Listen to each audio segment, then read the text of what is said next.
Coming up on City Scene, the main attractions at the Great Plains Zoo are getting some attention. And to some smaller critters, what you need to know about animal control and caring for pets in the city. Then we take a look back at the year's road construction season. Welcome to City Scene right here on CityLink, where each month we go all around the departments in the city of Sioux Falls. Today we're going to start with a look in the rearview mirror. Shannon Austin has an update on the 2016 road construction season that was, and a little bit of a preview of what 2017 could hold. Well, summer is over, everyone, and guess what that means? Our orange barrels are just about ready to be put away for the summer. We welcome back to the show Mike Heiberger from the DOT. Welcome, Mike.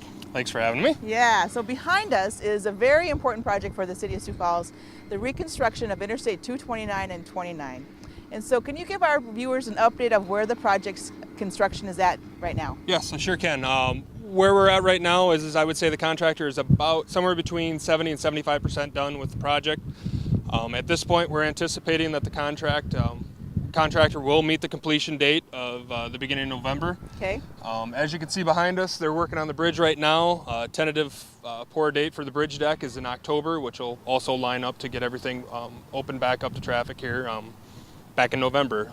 This project is a $34 million project. Okay. Was awarded to TNR Contracting. And they're a local firm, is that right? They are a Sioux Falls firm. Do a lot of work for the state and the city and do a lot of really good work, and they're knocking it out of the park here again this time. So has the actual construction gone quite well? I mean, has there been any rain delays or? You know, really we have had some rain out on site, but overall I would say traffic is flowing. We've got 2 lanes flowing in each direction on I-29, 229. There have been some impacts to the traffic along there. Want to thank everybody for their patience. But overall, traffic has flowed well through this project. Accidents have been very minimal. We have a queue detection system on 229 itself, and if you're asking what a queue detection system is, that is a sensor basically at the beginning of our construction project that sends a signal back to a message board to notify the traveling public that if there's congestion up ahead or otherwise, that it sends a message back to try and alert drivers if there's an inconvenience that's ahead. Well, that's pretty neat. I mean, that's almost, we used to term a phrase intelligent transportation systems, or ITS, so that's kind of on that same realm of informing the drivers of what's going on ahead. Yes, it's definitely a newer technology that is coming out. We're using it more on the temporary side of things for temporary construction or otherwise, Okay. So kind of taking that same principle and using it for construction. Have you heard any feedback from the drivers on that?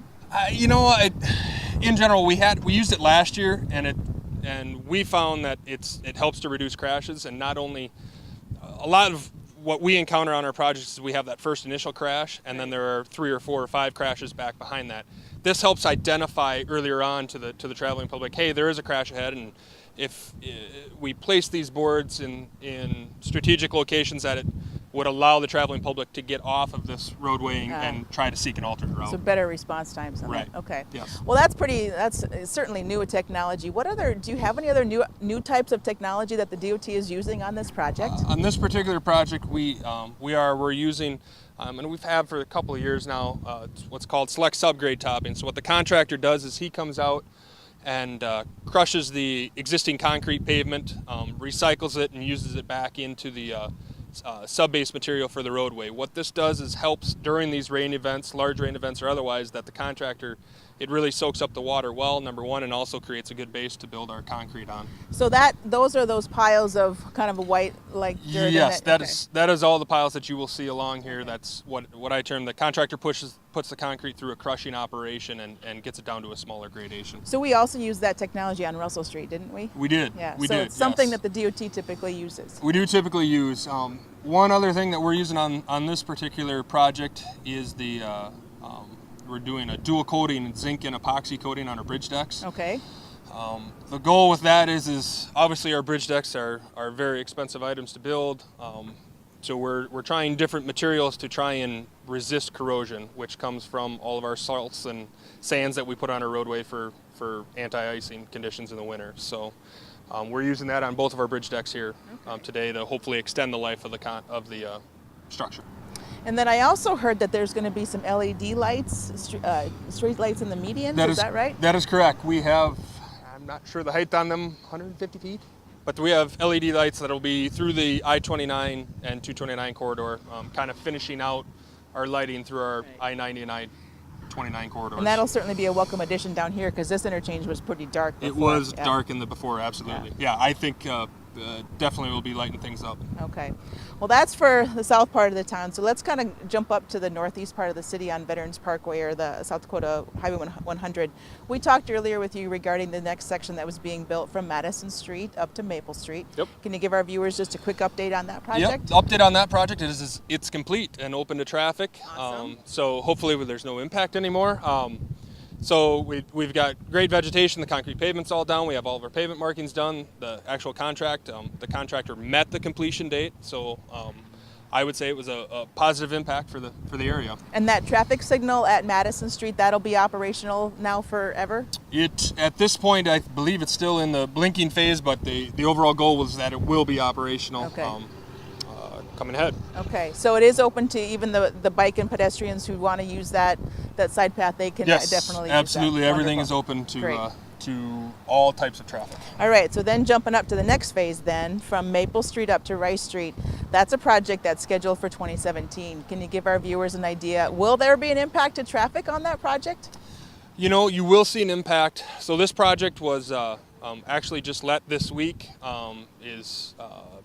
for all intents and purposes, will be awarded again to another local contractor here in Sioux Falls. Granted, that pending the award side of things, but we got another great bid price on it. The impacts to traffic is going to be along Rice Street. We, really up on Maple Street itself. It's currently a gravel road, so there will be impacts there, but it won't be as impactful, but the big impact will be down on Rice Street. But I will say that traffic will be open at all times. You are going to see construction vehicles. You are going to have some slowing traffic in and through that particular area, but we will carry traffic through Rice Street at all times. So I know I've actually had a few questions regarding some folks from Brandon inquiring about Maple Street. Maple Street is still planned to be a gravel road for the next 3 or 4 years, just until the actual project is completed. So I just wanted to make sure I mentioned that. But also in the section from Maple to Rice, there, it's environmentally sensitive areas. We had the lion snake and the fringed orchid and the bald eagle, and so DOT certainly will still adhere to those environmentally sensitive standards that we set, right? Absolutely. When we go through our permitting process and deal with the environmental provisions, we work closely with our Department of Natural Resources and the environmental departments to make sure that we do not impact these species that you've named before that are environmentally sensitive. So no, during construction we will be making every effort to try and not to impact that's great. All those snake lovers will be very happy yes, about absolutely. that. Absolutely. All right, well, thank you so much for your time. So in 2017, our drivers can expect some construction near the intersection of 69th Street and Western. We're going to finally widen that section out of 69th Street to 4 lanes with the median all the way over to Minnesota. And then we'll also complete Western Avenue to a 5-lane section from about Ralph Rogers Road to the south of 69th Street. So that'll definitely be an impact. We will keep traffic open, but there certainly will be some delays. One of our larger projects for next year is Louise Avenue from 41st Street down to 49th Street. That includes the reconstruction of the 49th Street and Louise intersection. We're going to widen that section out from the 5-lane section, very tired section that it is today, and widen it out to a 6-lane with the median section. So our shoppers and our commuters are going to just love this new section. It's going to completely change that entire area. But unfortunately, there's going to be some pains next summer with slowing of traffic. So those are really 2 big projects for next year. We're still working on a few other projects, but we'll come back in the next couple of months to update you those. So until then, see ya. Of course, as the orange cones are coming down, there is some big news just a little ways down from where some of those cones are being torn down at the Great Plains Zoo. Elizabeth Whaley joins us to tell us about 2 exciting announcements you've got going on, but let's start first with the accreditation. Tell us, what is the accreditation that you just found out about? The Great Plains Zoo is part of the Association of Zoos and Aquariums, and there are only about 230 accredited zoos and aquariums through the AZA, and that puts us in the top 10% of animal institutions in the country. So what are some of the requirements? I would assume it's pretty stringent if you're in the top 10%. The AZA holds very high standards, and the inspection process for accreditation looks at everything from finances and facilities to safety and security, and of course at every aspect of animal care and guest service. For folks who are in South Dakota and in Sioux Falls, how special is it? Who else in South Dakota might have this? This is a very special designation. There are only 230 accredited zoos and aquariums throughout the country.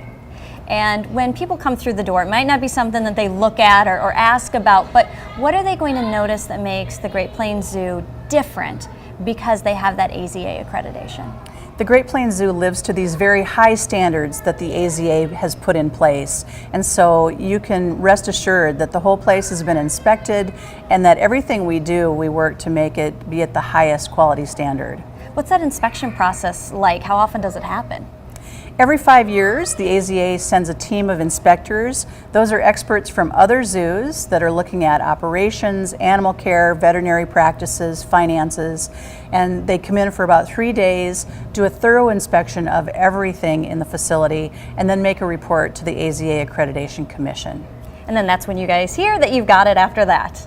It's a more lengthy process than that. We actually go through a number of steps and sit in front of a large commission and answer any questions they might have. But we were very glad to do that at our national conference in San Diego in September, and now we have the accreditation. What do you hope people that pass by the zoo and have maybe never been here before but hear, oh, they have this accreditation, what do you hope they take away from that and brings them in through the doors? Well, I think if people haven't been to the Great Plains Zoo or haven't been to the zoo recently, they may be amazed that we are a national award-winning zoo. We have the top honors in exhibit design on our snow monkey exhibit. We have a beautiful collection of 1,000 animals representing 160 species.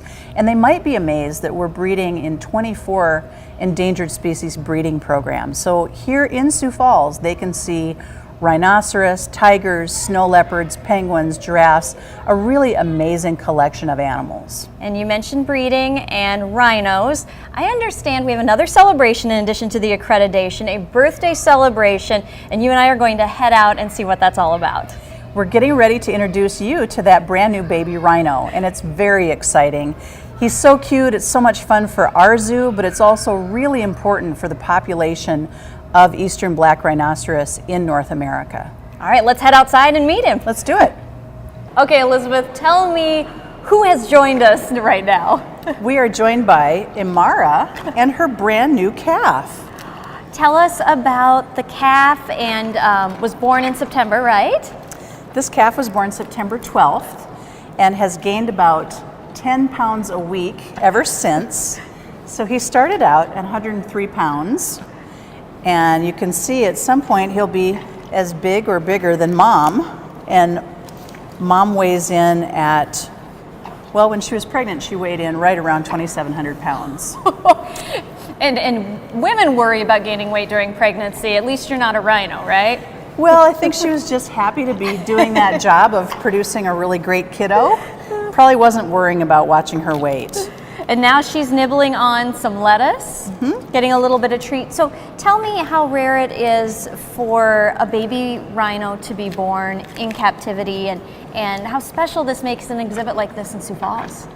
Well, this is special from a number of different standpoints. Of course, we're excited to have this super cute baby, and to be able to watch him grow is really a special pleasure. But it's so important that we have these healthy calves because there are so few eastern black rhinos left in the wild. And Imara, the mom, Juba, the dad, and our calf are 3 eastern black rhinos right here in Sioux Falls, but 3 of only 57 in the North American population to keep that population healthy. So this is a very important birth of an endangered species. And visitors can come and meet them if they come to the zoo, right? That's right. Mom and baby are on exhibit, and Juba the dad is on exhibit in another area. And so people can watch this baby grow, have the pleasure of really getting to know this important family. And we've been saying baby. Does baby have a name? What's the naming process here? The zookeepers are coming up with a great list of names, and then the public actually will be able to vote on the name that the baby ends up with. Awesome. All right, well, I know I need to eat more lettuce, but I'm probably not as excited to eat it as Amara is. Do you mind if I give her a bite? Not at all. Okay, Please, all feel right. free. And we are going to head to break. Hi, Amara. Are you going to get in? There we go. We're going to head to break, but we'll be right back after this. The City of Sioux Falls encourages you to recycle. With single-stream recycling, it's even easier than ever. Containers like aluminum cans, glass bottles, and cardboard boxes can be reprocessed and turned into new products. But being conscious of what you put in your recycling bin is important as well. This helps to protect employees from hazards and reduces the contamination of other materials being processed. For more information on the do's and don'ts of recycling, visit siouxfalls.org/disposal. All around town, from stores to playgrounds, babies are on the move. And there are diseases that are on the move too. And some of these spread easily. To best protect him from 14 serious diseases by the time he turns 2 years old, vaccinate him according to the recommended schedule, so he can go on about his business and you can have peace of mind. For more reasons to vaccinate, talk to your child's doctor or go to cdc.gov/vaccines. In an emergency, seconds can save lives. That's why Sioux Falls Fire Rescue has partnered with Pulse Point Foundation to bring you an innovative app that can alert CPR-trained citizens by smartphone of a sudden cardiac arrest near them. It provides the location of the victim as well as the nearest automatic external defibrillator. To learn more, log on to our webpage or download the app today. Welcome back. The Cali Branch Library is undergoing some renovations. Dan, tell us what's going on. Welcome to the library, everybody. I'm Dan Neves, and today I'm at the Cali Branch Library, which you guys haven't seen in quite a while. And I'm with Karen Schleicher, branch manager over here. Welcome. Thank you. And what do you think? It's kind of empty, but it's kind of cool. It is There's a lot going on. Yeah. So for those of you who've been living under a rock, Cali's been closed for a while. In fact, since July 18th, July is that right? 18th, yes. For a big renovation. Very large. It's getting pretty much an entire makeover. The whole building is. All right. So this looks pretty fantastic. Way different. When I walked in here this afternoon, I didn't know what was going on. For those who love Cali, and our customers love Cali, They do. they're a little disappointed. They're wanting their Cali back. Yes. But this is for good purpose. Yeah. And luckily the staff is at other locations, so customers do get to see friendly faces even if they go to another branch such as Ronning or Prairie West or Oakview. So Yeah, that's good. Exactly. Even downtown. Yes, downtown too. So what can we expect when we finally open up again to the public? What can our faithful customers look forward to seeing? Sure. There's going to be a whole new look to the branch, you know, not just new carpet and new paint, new shelving and new furniture, but we are going to revamp a couple of the spaces. So we're going to have an early learning interactive play area. There's going to be a new teen space, and there'll be a couple of study rooms.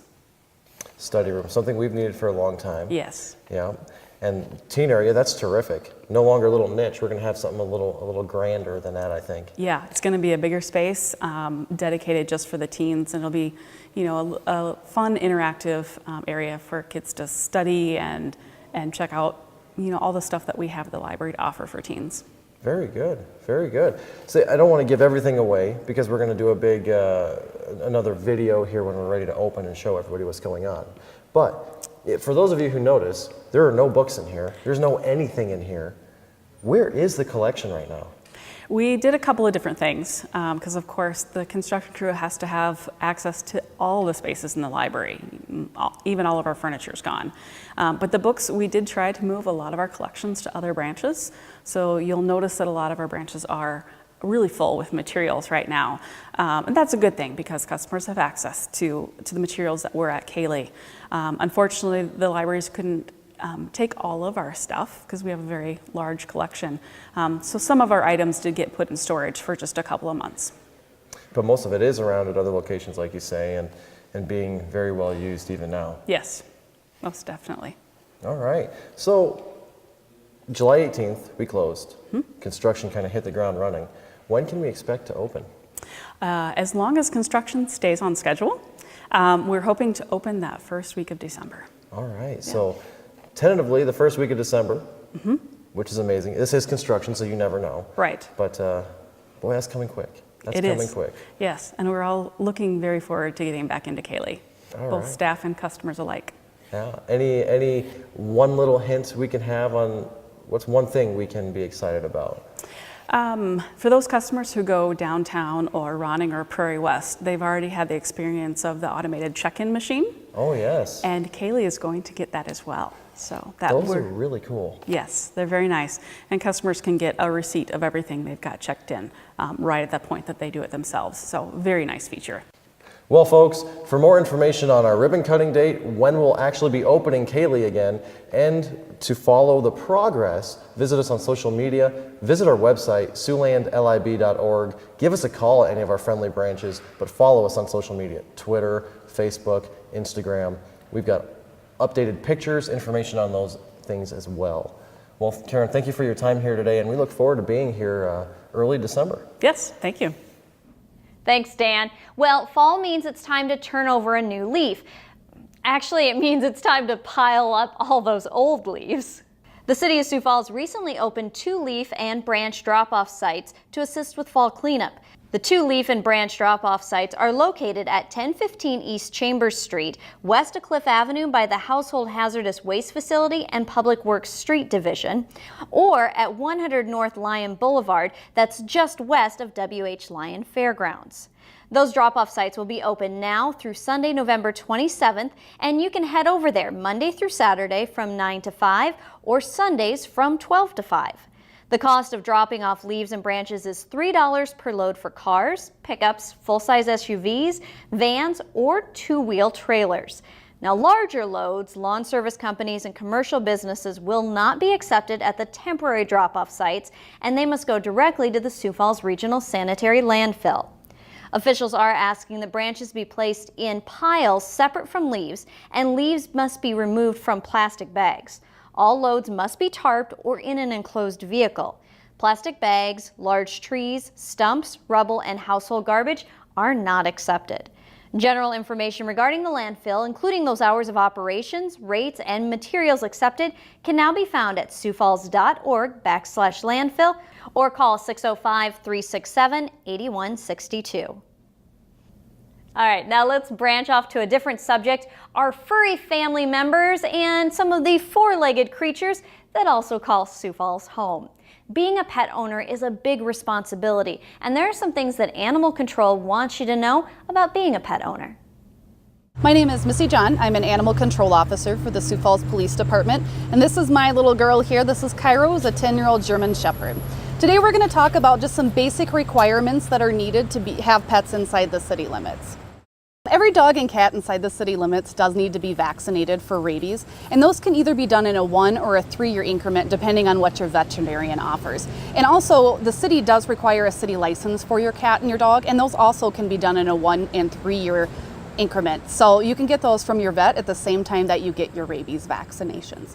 In addition, it is required in the state that you provide adequate food, water, and shelter for your animal. And we all know that in our town, in our state, that weather can change very quickly. So it's really important to monitor the weather and check the environment that your animal is in. Make sure you're always providing good fresh water and adequate shelter for them depending on the weather. And also too, just keep an eye on their pen or wherever they might be in the backyard to make sure that there's no dangers back there that may have fallen in when you're not noticing that. In addition, with pets, there comes a lot of different requirements as far as cleaning up, making sure they have good exercise and good obedience training. This not only helps with any issues that you might have, but it might also help alleviate some complaints that neighbors might have. So just remember that being a good, responsible pet owner is not only good for you, it's good for your pet, and it's also good for your neighborhood. If you do end up adopting a pet or getting a pet inside the Sioux Falls city limits, make sure that you read the required laws on our website at siouxfalls.org under the animal control section. That way you're prepared for any costs and requirements that may come along with a pet. And also talk to your local humane society. You can contact us here at Animal Control, or you can check different websites such as the Red Cross and the ASPCA for different information on pets and breeds. And the one thing too is make sure that you understand the type of animal you're getting. Not all dogs are the same, and some require a lot more exercise and maintenance than others. Thanks, Missy. And that does it for us here at City Scene this month. Now, don't forget, if you missed anything and want to see it again, you can head over to siouxfalls.org or check us out on YouTube. And until next month, we'll see you later.